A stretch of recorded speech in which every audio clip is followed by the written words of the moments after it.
मेहमान की तरह होते हैं कैदी आप लोगों के लिए? कैदी मेहमान की तरह होते हैं, और जैसे तो सारी बातें माननी पड़ती हैं कैदियों की? नहीं, जो कानून की चीजें हैं कानून वाली बातें मानेंगे, क्योंकि मेहमान की तो सारी ख्वाहिशें पूरी करो यही कहा जाता है।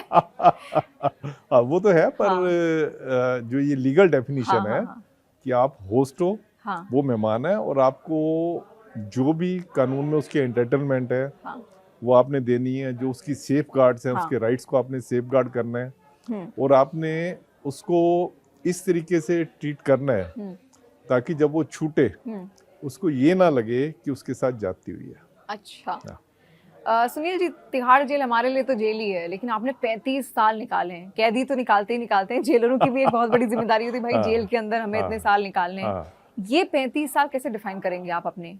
कैसा रहा आपका 35 साल का सफर, और तिहाड़ जेल आपके लिए क्या है? हमारे लिए तो जेल ही है, लेकिन तिहाड़ आपके लिए क्या है? देखिए 35 साल तक जेल पे काम किया है। बेसिकली इस तिहाड़ जेल से जो आपने काम ही नहीं, आपने पूरी रिसर्च कर डाली है तिहाड़ पे एक तरीके से। देखिए जो जेल में जो सैलरी मिलती थी उसी सैलरी से ही मैंने अपने बच्चे जो बड़े किए हैं, अच्छी पोजीशन पे हैं, अपने घर को एक बनाया, पाला पोसा है सारा। तो इसलिए जेल मेरे हिसाब से तो अगर हम ठीक तरीके से काम करते हैं तो जेल बहुत अच्छी जगह है। देखिए अगर मेरा ये सोचना है कि अगर आपने दो तरह की चीज होती है, पुण्य और पाप। अगर आपने पाप कमाने हैं तो बड़ा आसान है आपके लिए पाप कमाना। पाप जितनी मर्जी जाति करते जाओ, आपको पाप मिलता रहेगा।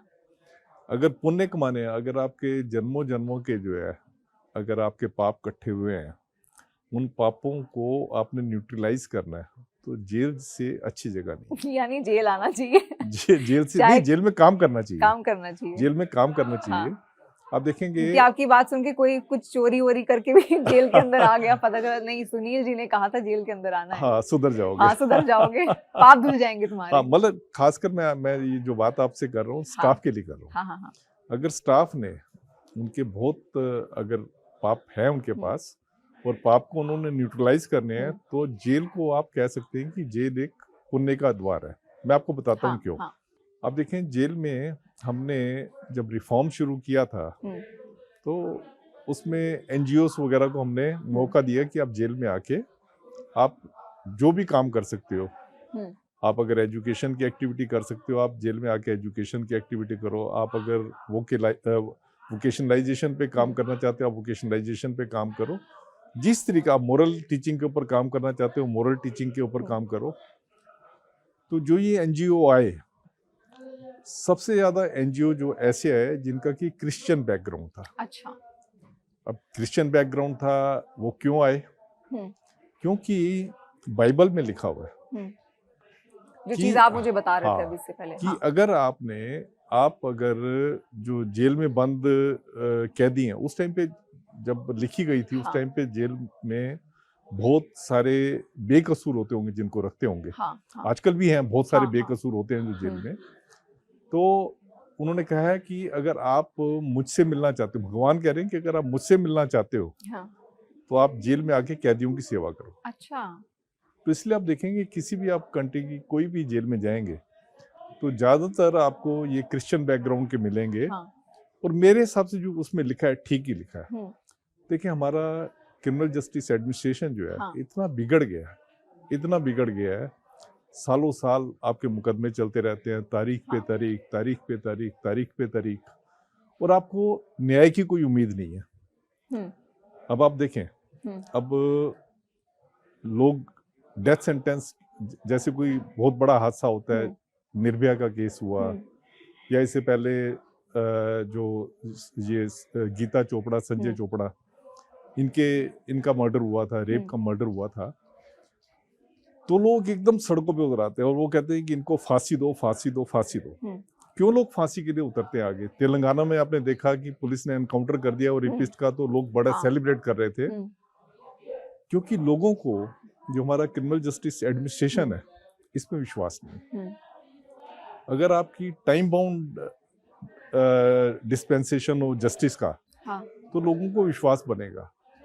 जब आपका टाइम बाउंड डिस्पेंसेशन ही नहीं है तो लोगों का विश्वास कैसे बनेगा? अब जेलों में अगर आप देखें जेलों में 85% जो प्रिजन्स की पॉपुलेशन है वो अंडर टाइल्स की है।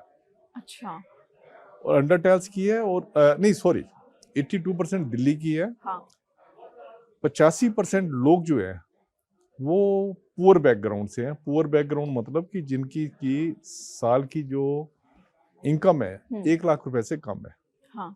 मतलब 8,000 रुपए महीना जो है हाँ। उससे जिनकी कम है, तो ऐसे लोग हैं।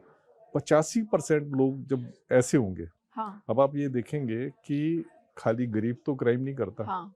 क्राइम तो सारे करते हैं। हाँ, सारे करते हैं। पर इतने बड़े जो गरीब लोगों को जो जेल में है उनको ठूसा हुआ है। यानी यहाँ पर भी यही चीज है कि जिसके पास पैसा है वो अपने लिए लॉयर हायर कर सकता है या फिर अपने लिए आगे न्याय की गुहार लगा सकता है। बिल्कुल बिल्कुल, जो जिसका पैसा है वो लायर की गुहार लगा सकता है, लायर को कर सकता है। हाँ। जो पैसा है वो अच्छे वकील को कर लेगा, सिस्टम को खरीद लेगा। हाँ। इधर रिश्वत दे देगा।